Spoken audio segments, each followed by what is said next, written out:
သွေးဆုံးပြီးရဲ့အမျိုးသမီးတွေမှာဆိုရင်အထူးသတိပြုပြီးတော့လိုက်နာစားသုံးသင့်တဲ့အစားအသောက်အချက်လက်တချို့ရှိပါတယ်ဒီချက်လက်တွေကိုဒီနေ့ဒီဗီဒီယိုလေးမှာမျှဝေပေးသွားမှာပဲဖြစ်ပါတယ်ဟုတ်ကဲ့ကျွန်တော်ကတော့အာဟာရဆိုင်ရာဆရာဝန်ဒေါက်တာဇွန်သီရီပါ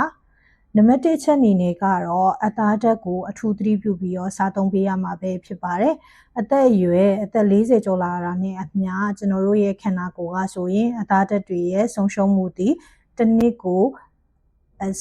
စ်နှစ်မဟုတ်ပါဘူး10နှစ်ပေါ့တကိတ်တစ်ခုကို8%လောက်ကိုမှရှိပြီးသားအသားဓာတ်တွေက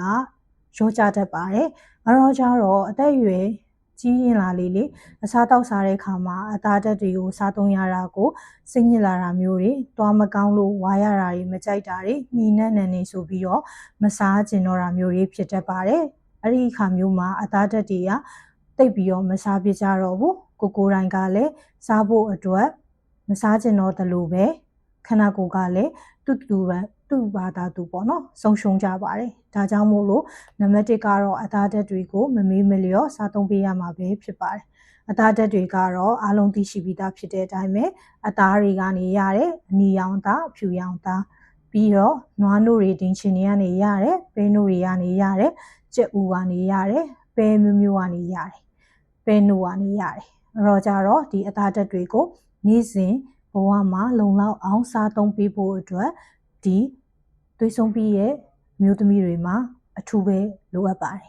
နောက်တစ်ချက်ကတော့အယိုးစစ်တွေတန်မာဖို့အတွက်ကယ်လ်ဆီယမ်နဲ့ဗိုက်တာမင် D ဓာတ်ကလည်းအရေးကြီးပြန်ပါတယ်။ဘာကြောင့်မို့လဲဆိုတော့ဒီအယိုးစစ်တွေကသူ့လိုခန္ဓာကိုယ်ကစက်တလုံးလိုပဲပေါ့နော်ကျွန်တော်တို့သုံးတာတွေများလာတဲ့ခါမျိုးမှာဆိုရင်တိတ်ပြီးတော့မလှုပ်ရှားနိုင်တဲ့ခါမျိုးမှာအစစ်တေနာတာမျိုးတွေအယိုးပွားတာမျိုးတွေဖြစ်တတ်ပါတယ်ဒီခါမျိုးမှာဆိုရင်တော့ကျွန်တော်တို့က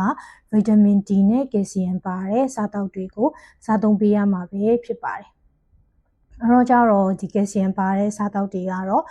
ကျွန်တော်တို့အယိုးပါဝါးစားနိုင်တဲ့ငါးတွေပါမယ်နွားနို့တွေပါမယ်နောက်တစ်ခုကတော့ဗိုက်တာမင် D ရစီရဲ့စားသောက်တွေပေါ့ဒါတွေကတော့ငါးရဲ့အစီတွေပါတယ်ပေါ့ခုနကယ်လ်ဆီယမ်ထဲမှာလည်းအစိမ်းရောင်ရှိရဲ့ရွက်တွေလည်းပါတယ်ဒါတွေအားလုံးကိုမျှမျှတတနေ့စဉ်မှာလုံလောက်အောင်စားပေးရမှာပဲဖြစ်ပါတယ်နောက်တစ်ခုတဘာဝကပေးထားတဲ့ဗိုက်တာမင် D ရစီနိုင်တာကတော့နေပူစာလှုံခြင်းပါပဲ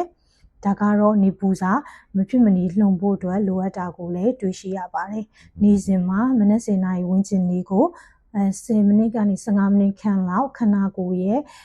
ဒီလိုမျိုးပေါ့25%လောက်ပေါ်အောင်လို့နေပူစာလှုံပေးနိုင်ရင်တော့ပိုကောင်းပါတယ်နောက်တစ်ခုကတော့ကျွန်တော်တို့ဒီရွယ်မှာဆိုရင်နှလုံးကျန်းမာရေးကလည်းအရေးကြီးလာခဲ့ပြီပေါ့နော်နှလုံးကျန်းမာရေးအတွက်ကတော့ omega 3ကျွယ်ဝတဲ့စားသောက်တွေကိုမဖြစ်မနေတက်နိုင်သလောက်ပါဝင်အောင်စားသုံးပေးသင့်ပါတယ်ဒါကတော့ကျွန်တော်တို့ခုနပြောသွားတဲ့ငါးရဲ့အစီတွေပါတယ်လို့ထောပတ်သီးလိုမျိုးတွေနောက်ပြီးတော့တီဟိုစီတို့တကြားသီးတို့မကက်ဒေးမီယာတို့ပစ္စတစ်ချီယိုတို့ဒီလိုမျိုးအစီဆန်တွေကနေကျွန်တော်တို့စားပေးတာမျိုးပေါ့တန်လွင်စီကိုစားထည့်ပြီးတော့စားသုံးပေးတာမျိုးတွေလုပ်ပေးနိုင်နေဆိုရင်တော့ကျွန်တော်တို့ omega 3ရရှိနိုင်ပါတယ်နောက်တစ်ခုကတော့ခန္ဓာကိုယ်မှာ metabolism တို့အပြောင်းလဲတွေကသွေးဆုံးပြီးတဲ့နောက်ပိုင်းမှာတိတိကျကျပြောင်းလဲလာပါတယ်ဟော်မုန်းပြောင်းလဲတွေကြောင့်ပေါ့နော်ဒီဟာမျိုးတွေအတွက်ကတော့ကျွန်တော်တို့ကဘာတွေအထူးသတိပြုပြီးမျှမျှတတဖြစ်အောင်စားရမလဲဆိုတော့ကစီဓာတ်တွေကိုထိန်းပြီးတော့မျှမျှတတတနေ့ကုန်မှာပါဝင်အောင်လို့စားသုံးပေးရမှာပဲဖြစ်ပါတယ်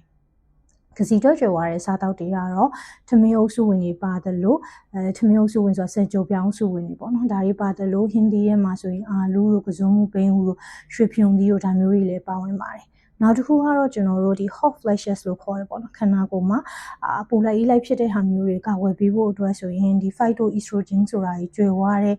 baby cell ကနေလုပ်တဲ့ပဲနို့လိုမျိုးတွေကျွန်တော်တို့ flax seeds တွေနောက်ပြီး legumes ပေါ့နော်ပဲမျိုးစုံတွေဒါမျိုးတွေစားသုံးပေးမယ်ဆိုရင်တော့ဒါတွေက hot flashes တွေကတက်တာနိုင်ပါတယ်နောက်ဆုံးတစ်ခုကတော့ကျွန်တော်တို့ဒီ antioxidants တွေရစေတဲ့ fruits and vegetables တွေပေါ့နော်တော့ကြတော့ဟင်းသီးဟင်းရွက်တွေအသီးနှံအုပ်စုတွေဒါတွေကိုထည့်ပြီးစားသုံးပေးရမှာပဲဖြစ်ပါတယ်ဒါကတော့စားသုံးပေးရမယ့်ချက်လက်တွေကိုမျှဝေပေးသွားတာပါဟုတ်ကဲ့ကျွန်တော်ကတော့အာဟာရဆိုင်ရာဆရာဝန်ဒေါက်တာဇွန်သီရီပါနောက်ထပ်ဗီဒီယိုလေးတွေမှာသိချင်တာလေးတွေရှိရင်ဒီဗီဒီယိုရဲ့ comment အောက်မှာမေးခဲ့ပေးလို့ရပါတယ်ထပ်မံဆုံတွေ့ကြမယ်နော်အားလုံးပဲတတာ